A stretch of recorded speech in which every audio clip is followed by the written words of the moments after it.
El ventanal abierto. Mi tía bajará al instante, señor Nuttall, dijo la jovencita de 15 años y gran compostura. Entretanto, tendrá que hacer un esfuerzo y conformarse con mi compañía. Frampton Nuttall se esforzó por decir algo que halagara a la sobrina en su justa medida, sin dejar de tomar debidamente en cuenta a la tía que estaba por llegar. Dudó más que nunca de que esta serie de visitas formales a personas totalmente desconocidas fueran de alguna utilidad para la cura de reposo que se había propuesto. «Sé muy bien lo que va a suceder», había dicho su hermana mientras él hacía los preparativos para emigrar hacia su retiro rural. «Te aburrirás y no hablarás con ningún alma viviente y tus nervios se pondrán peor que nunca a causa del decaimiento. Te daré cartas de presentación para toda la gente que conozco allí. Algunas personas, hasta donde puedo recordar, eran bastante agradables». Frampton se preguntaba si la señora Stapleton, la dama a quien había ido a presentar una de las cartas, perteneciera a la categoría de agradables. «¿Conoce usted a mucha gente por aquí?», preguntó la sobrina, cuando estimó que ya había compartido el silencio suficiente. «Apenas a nadie», dijo Frampton. «Mi hermana estuvo aquí, en la rectoría, ¿sabe usted? Hace unos 4 años, y me dio cartas de presentación para algunas personas». Esta última afirmación la formuló en un tono de clara pesadumbre. «¿Entonces no conoce usted prácticamente nada acerca de mi tía?», prosiguió la joven y circunspecta damita. «Solo su nombre y dirección», admitió el visitante. Sentía curiosidad por saber si la señora Stapleton estaba casada o era viuda. En la estancia reinaba algo indefinible que parecía sugerir una presencia masculina. «Su gran tragedia ocurrió hace 3 años», dijo la joven, poco después de que su hermana se fuera de ahí. «¿Su tragedia?», preguntó Frampton. En esta apacible campiña las tragedias parecían algo fuera de lugar. «Tal vez se pregunte por qué mantenemos abierto de par en par, en pleno octubre, aquel ventanal», dijo la sobrina, señalando un ventanal que daba a la zona cubierta del césped. «Hace bastante calor para esta época del año», dijo Frampton. «Pero, ¿qué relación tiene ese ventanal con la tragedia?». «Por ese ventanal, hace exactamente 3 años, salieron su marido y sus 3 hermanos pequeños para una jornada de caza. Nunca regresaron. Cuando cruzaban el páramo camino de su terreno favorito para tirar a las agachadizas, los 3 fueron engullidos por una ciénaga traicionera. Había sido un verano terriblemente húmedo, ¿sabe? Y lugares en los que durante años no había existido peligro alguno se hundían súbitamente, sin previo aviso. Sus cuerpos nunca fueron hallados. Esto fue lo más horrible de todo». En este punto la voz de la joven perdió su aplomo y se tornó temblorosamente humana. «La pobre tía aún cree que algún día regresarán. Ellos y el pequeño Spaniel castaño que los acompañaba, y atravesarán ese ventanal tal y como solían hacerlo. Por eso el ventanal permanece abierto por las tardes hasta que se hace completamente de noche. La pobre y querida tía me ha contado muchas veces cómo partieron.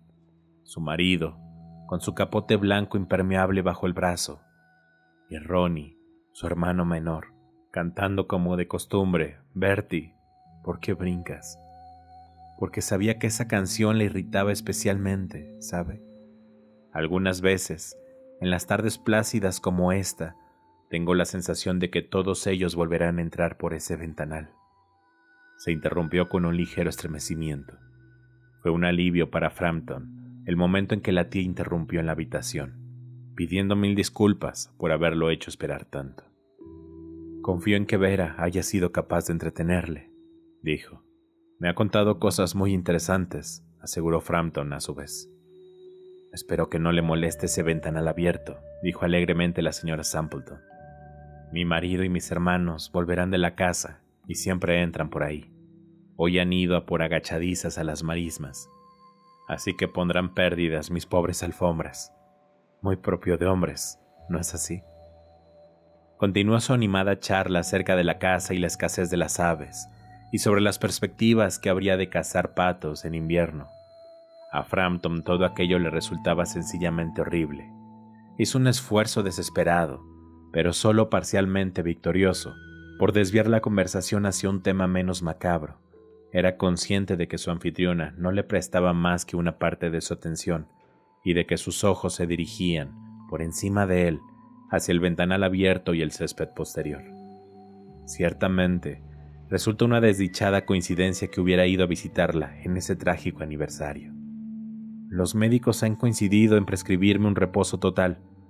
Me han prohibido toda clase de excitación mental, así como toda suerte de ejercicio físico violento, anunció Frampton, que abrigaba la ilusión, bastante difundida, de suponer que personas totalmente desconocidas y relaciones casuales se hallaban ávidas de conocer los más íntimos detalles de nuestras dolencias y enfermedades, su causa y su remedio.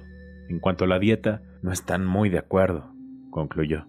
¿No?, dijo la señora Sampleton, con una voz que solo en el último momento reemplazó a un bostezo. Luego, su atención se avivó con súbita alerta, pero no hacía lo que decía Frampton. «¡Ahí están! ¡Por fin!», exclamó. «Justo a tiempo para el té.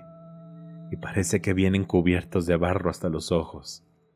Frampton sintió un leve escalofrío y se volvió hacia la sobrina con una mirada que intentaba transmitir una comprensiva simpatía. La joven tenía sus ojos fijos en el ventanal abierto y brillaban de terror. Frampton se estremeció y miró en la misma dirección. En medio de la creciente oscuridad del crepúsculo, 3 figuras marchaban por el prado en dirección al ventanal. Las 3 llevaban escopetas bajo el brazo y una de ellas iba cargada. Además, con un capote blanco colocado sobre los hombros. Un agotado Spaniel castaño les pisaba los talones. Se acercaron a la casa sin hacer ruido y, entonces, una ronca voz juvenil elevó su canto en medio de las tinieblas. «Dime, Bertie, ¿por qué brincas?». Frampton aferró enloquecidamente su bastón y su sombrero. El vestíbulo, el sendero de grava y la puerta principal se transformaron en etapas oscuramente percibidas en su presurosa retirada. Un ciclista que circulaba por la calle hubo de precipitarse sobre un seto para evitar la inminente colisión. «Ya estamos aquí, querida», dijo el portador del chubasquero blanco, traspasando el ventanal. «Un tanto embarrados, pero lo suficientemente secos. ¿Quién era ese que ha salido como un rayo al entrar nosotros? Un hombre muy singular, un tal señor Nuttall», dijo la señora Sampleton. «No sabe hablar más que de sus enfermedades, y partió como una exhalación, sin una palabra de despedida ni una excusa al llegar vosotros. Cualquiera diría que ha visto un fantasma». «Supongo que ha sido a causa del Spinel», dijo tranquilamente la sobrina. «Estuvo diciéndome que les tenía horror a los perros. En cierta ocasión, una jauría le persiguió hasta un cementerio a orillas del Ganges y tuvo que pasar la noche en una fosa recién cavada, con esas criaturas que gruñían y mostraban sus colmillos, echando espumarajos por encima de su cabeza, suficiente para hacer perder los nervios a cualquiera. La fabulación instantánea era su especialidad.